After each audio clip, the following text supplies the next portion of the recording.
Artificial intelligence is based on a machine learning technique which uses a lot of computation. With so many breakthroughs in artificial intelligence, it has been using a lot more energy. So let's talk about its environmental impact. So a new study that just came out looks at the environmental impact of big AI models like T5, Mina, G-Shard, Switch Transformer, and GPT-4. Big training models can actually be more eco-friendly and save money. So here's some of the key takeaways. Neural networks often have billions of parameters that are multi-layered.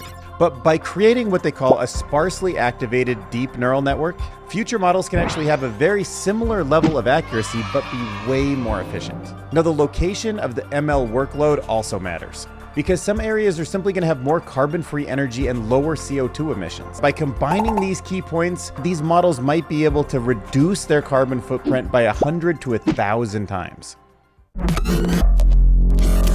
So there's been so many recent advances in artificial intelligence that there are papers published constantly. And it's rare for any of these models to actually include anything about the carbon impact from the training process. But as the authors of this new paper called Carbon Emissions and Large Neural Network Training suggest, if this information were to become common practice, it would help the overall industry calculate what kind of a CO2 impact artificial intelligence is actually having on the planet. And from there, we could build better ways to benchmark and reduce. Hit the subscribe button to keep up with everything happening in artificial intelligence.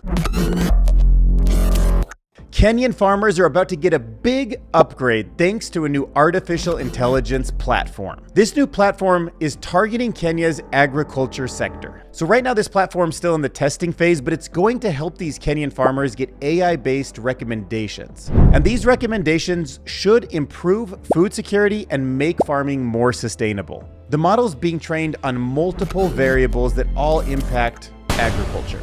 So information about the soil, information about the crop production in the past, information about weather and the natural state of the forest, it's all being fed in. And even minor improvements will make a big difference because in Kenya, the farming industry actually accounts for 30% of the economy. And with climate change potentially giving unpredictable weather, that could really swing the entire country's GDP. And that's why it's so important that the farmers and the authorities get the data that they need, that they train an actually good predictive model, and that model makes real decisions that keep people fed.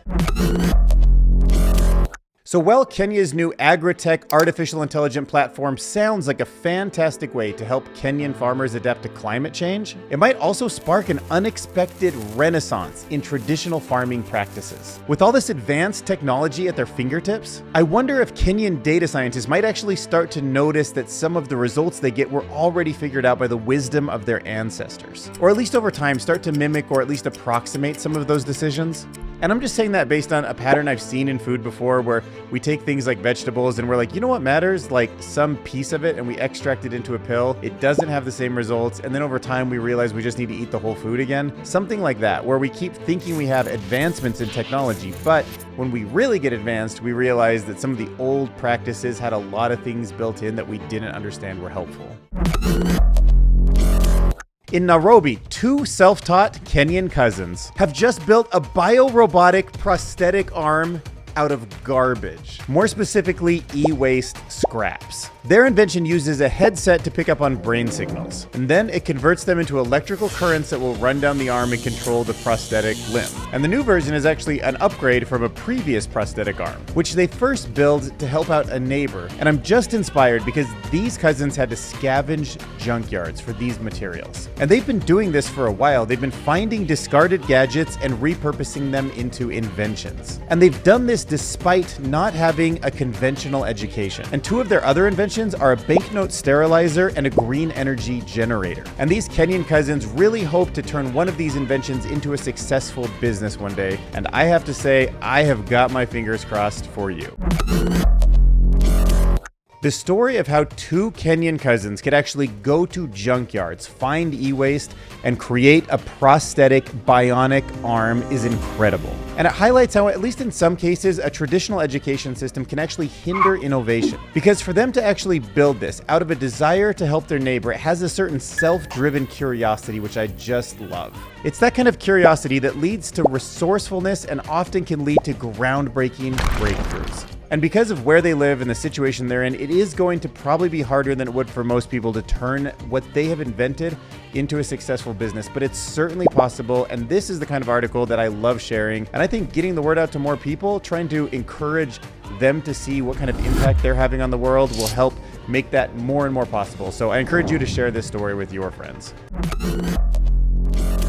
So a new group of researchers has just gotten quite a bit of funding from the UK supercomputing service, also known as Archer 2. And they've been given this money to help build a new artificial intelligence system to help with air pollution. Dr. Liang Yang is leading this research. And the goal is to end up with an open source model that anybody in the world can use to make airflow simulations faster and more accurate. Now, the goal of the project is really to combine the latest advancements in artificial intelligence with the latest simulations from fluid dynamics. By doing this, there's the potential to solve some tough engineering problems, such as understanding how CO2 is actually stored in geological formations or how CO2 can actually migrate around the world. The plan is to also use this technology to understand how airflow goes throughout a city. By knowing this, we can address air pollution around buildings in what are called heat islands. Heat islands are a phenomenon I hadn't heard about before, but in really tight, big packed cities, you'll find that certain areas are simply hotter. The temperature is just rising in certain corners, and it's because there's some kind of airflow that's making something happen there that we really just don't understand yet. And they're also hoping that urban planners in the future can use this to understand how indoor ventilation systems, when they interact with the outside air, will actually impact one another. Recent funding that was given to researchers from the UK National Supercomputing Services to create an artificial intelligent model that will advance our understanding of how airflow and air pollution affect all of our lives is a great use of money. Because air quality affects all of us, I think of this as an investment. And of course, having clean air is a good enough reason. I also like the idea that it showcases the power of interdisciplinary collaboration. Like in this case, researchers are going to be taking the state of the art in artificial intelligence, and they're going to go over here and apply it to a group of people who have been building fluid dynamic simulations for years to see if they can improve the accuracy to a point where we can actually do some amazing things that we've never been able to do before. And if that wasn't enough, I also like that this is going to bring the academic and government entities together to try to solve a problem that affects all citizens.